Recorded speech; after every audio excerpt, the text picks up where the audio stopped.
जी, मेरा नाम उस्मान अली पाशा है। मैं युवा प्रदेश अध्यक्ष हूँ भारतीय किसान यूनियन अन्नदाता का। और आज हमने प्रेस नोट जारी किया है क्योंकि कल हमारे देश के प्रधानमंत्री श्रीमान माननीय नरेंद्र मोदी जी ने घोषणा की है कि 20 लाख करोड़ रुपए का जो आर्थिक पैकेज की उन्होंने घोषणा की है। लेकिन उसमें सभी वर्गों का नाम तो लिया है, लेकिन उसका असल हकदार जो है किसान और मजदूर है।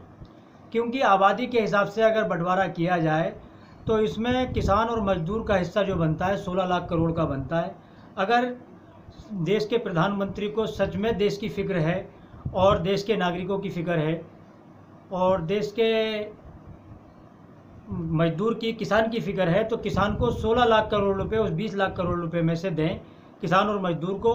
क्योंकि किसान की सब्जी फसलें, किसान का अनाज इस लॉकडाउन की वजह से बहुत नुकसान हुआ है। पिछले बारिश ओलावृष्टि से किसान का बहुत नुकसान हुआ है और किसान जो है बिल्कुल ज़मीन की तह में घुस चुका है और लॉकडाउन ने तो किसान का बुरा हाल कर दिया। और देश के प्रधानमंत्री को नहीं बल्कि सबके देश के समस्त नागरिकों को समझना चाहिए कि जब इस समय लॉकडाउन में उद्योगपतियों के कारखाने, ट्रेन, बस सब कुछ बंद है, लेकिन किसान की फैक्ट्री जो है निरंतर चालू है। और किसान हमेशा डर के माहौल में जीते हुए भी और अपने देश के लिए कुछ ना कुछ करने की कोशिश कर रहा है ताकि देश के लोगों का पेट भरा जा सके। और मजदूर भी दिन रात मेहनत कर रहा है। मेहनत करने के बाद में देश के लोगों का पेट पालने की कोशिश कर रहा है। लेकिन इस लॉकडाउन में मजदूर जगह जगह फंस गए, जिसकी वजह से हमारे देश के प्रधानमंत्री ने कहा कि जो जहाँ पर है वो वहीं पर ही रुका रहे। हम जानते हैं कि मजदूर वहीं पर ही रुका रहता, लेकिन वहाँ के प्रशासन ने लोगों के साथ में सौतेला व्यवहार किया, उनको सुविधाएं नहीं दी। जब खाने पीने का लालन वो परेशानी पड़ गई, लोग बेचारे परेशान हो गए, तो उन्होंने फिर पलायन करना ही बेहतर समझा। तो बहुत से लोग तो 700 किलोमीटर 800 किलोमीटर पैदल भी चल कर आए। अब देश के प्रधानमंत्री ने जो ट्रेन चलाकर प्रवासी मजदूरों को बुलाया और उनसे फिर किराया वसूला, तो ये इससे ज़्यादा शर्मनाक हमारे देश के लिए कुछ हो ही नहीं सकता। क्योंकि जो मजदूर देश के प्रधानमंत्री के एक बार कहने पर और वहीं पर ठहर गया, अपने बीवी बच्चों से दूर, अपने परिवार से दूर, और उसको जब घर लाना पड़ा तो उससे फिर पैसे लिए गए, तो ये बहुत शर्मनाक है।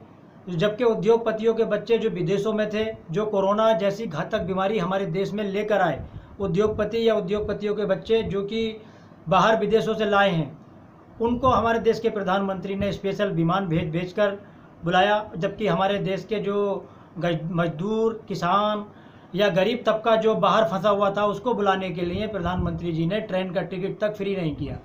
और अब जो आगे खतरे की घंटी, बहुत ज़्यादा खुश होने की ज़रूरत नहीं है। लॉकडाउन तो बढ़ेगा ही, लेकिन लॉकडाउन कितना ही लंबा करते रहो उससे कोई ख़ास फ़ायदा नहीं होने वाला है। क्योंकि फ़ायदा तब होगा देश के जितने भी प्रवासी मजदूर हैं उनको उनके गंतव्यों तक पहुंचाया जाए, उनको क्वारंटाइन किया जाए।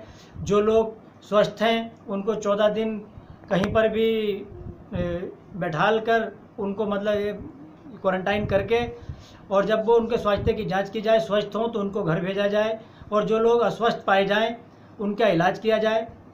नहीं तो परिणाम बहुत घातक होने वाले हैं। क्योंकि 15 जून से हमारे देश में बरसात शुरू हो जाती है, और जैसे ही बरसात शुरू होगी तो जैसे आपका डेंगू है, चिकनगुनिया है, टाइफाइड है, मलेरिया है, ये बुखार और डायरिया जैसी घातक बीमारियां वैसे ही मतलब पनपने लगती हैं। और उसके साथ में कोरोना जैसी बीमारी, तो और हमारे देश में स्वास्थ्य व्यवस्थाओं का हाल क्या है ये सभी जानते हैं।